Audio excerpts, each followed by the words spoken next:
मेरा शौहर मुझे कहता कि मेरे साथ साथ मेरे दोस्तों को भी खुश किया करो, नहीं तो मैं तुम्हें बेच दूंगा।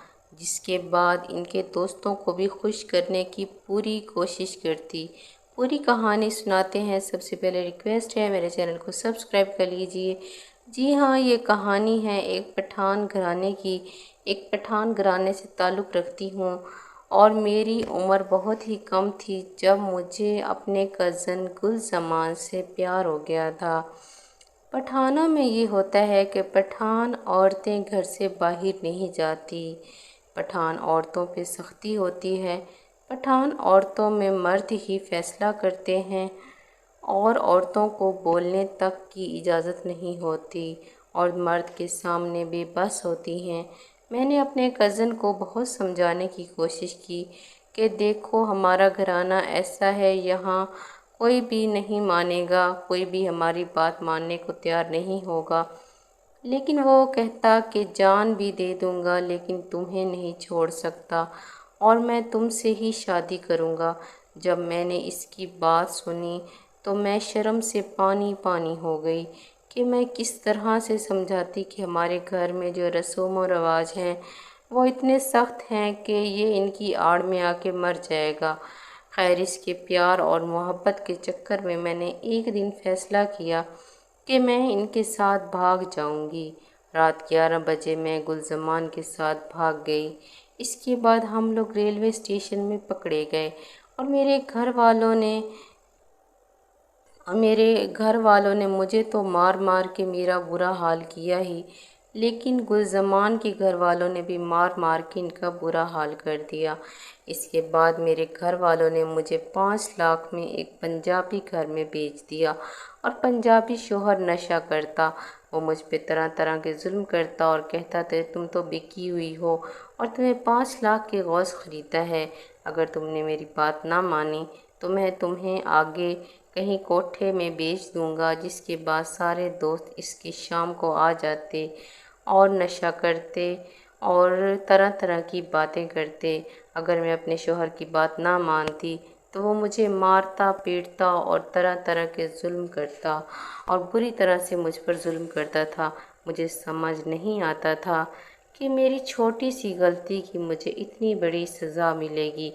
किस तरह से मैं दिन रात जुल्म सह रही हूँ और जैसे ही मैं अपने शौहर को बोलती कि तुम्हारी बीवी हूँ मैं, मेरी इज़्ज़त का ख्याल करो, तो मैं तुम्हारी इज़्ज़त सबके सामने उतार के कैसे बैठूँ। मेरा शौहर किसी भी तरह से बात मानने को तैयार नहीं था। वो मुझ पे तरह तरह के जुल्म करता, दिन रात जुल्म करता और बोलता कि तुम्हारे पिछले किस्से मुझे याद हैं और तुम्हें हर तरह का जुल्म करूँगा अगर तुम मेरे दोस्तों को खुश नहीं करोगी।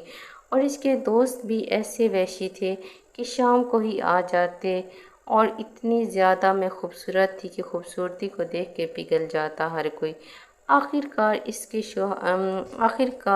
शोहर के जुल्म और सितम सहने के बाद मैं तंग आ चुकी थी और अब मेरी उम्र 35 साल हो चुकी थी। एक दिन तंग आके मैंने बोला कि अब मैं तुम्हारे दोस्तों को खुश नहीं करूँगी। ज़िंदगी का ये सफ़र चलता रहा। एक दिन मैंने अपने शोहर की बात मानने से इनकार कर दिया और बोला कि मैं अब तुम्हारी मज़ीद कोई बात नहीं मानूंगी। तो मेरे शोहर ने मुझे एक कोठे वाली को बेच दिया जहाँ पे हर तरह का मर्द आता और अपनी जिनसी हवस को मिटाने के लिए मुझ पे बुरी नज़रें मारता। हवस भरी नज़रों से मुझे देखते तो मैं हैरान हो जाती। मैं इतनी खूबसूरत थी कि हर कोई मेरी ही डिमांड करता और मैं इस जुल्म और सितम से तंग आ चुकी थी। कोठे वाली जो थी कि कहती हमने तुम्हें 10 लाख में ख़रीदा है, हम तेरा भरपूर फ़ायदा उठाएंगे और तुम्हें कभी भी इस तरह से आज़ाद नहीं रखेंगे। तो मैं ये सोच सोच के अपनी ज़िंदगी से तंग आ चुकी थी कि मैंने अपने शोहर के घर तो मैं सिर्फ़ अपने शोहर के दोस्तों को खुश किया करती थी, लेकिन यहाँ तो मुझे हर आदमी को खुश करना पड़ता है। यहाँ तो हर कोई एक नया आदमी आता है और अपनी प्यास बुझाता है और मुझे इस कोठे वाली के पास रहते हुए 7 साल हो चुके थे। मैं ज़िंदगी की भीख मांग रही थी, मौत की भीख मांग रही थी। ना ही मौत आती थी और ना ही ज़िंदगी जी पाती थी। اور میری اتنی سی چھوٹی سی سزا، اتنی بڑی غلطی، اتنی بڑی سزا مجھے بھگتنی پڑے گی۔ میں نے جسٹ اپنے دوست، اپنے کزن کے ساتھ بھاگی تھی، اور مجھے گھر والے آگے نہ بیچتے، اس طرح کے حالات کا سامنا نہ کرتی تو شاید ایک اچھی زندگی جی رہی ہوتی، لیکن گھر والوں نے مجھے بوجھ سمجھ کے اپنے رشتہ داروں کے ڈر سے ایک پنجابی گھرانے میں ایک نشئی آدمی کے ساتھ مجھے بھیج دیا۔ اس کے بعد میری زندگی کا اس طرح سے معاملہ ہوا کہ ہر لڑکی پناہ مانگتی ہے۔ میں کتنی زیادہ مصیبتوں سے گزرتی ہوں یہ میں جانتی ہوں، نہ ہی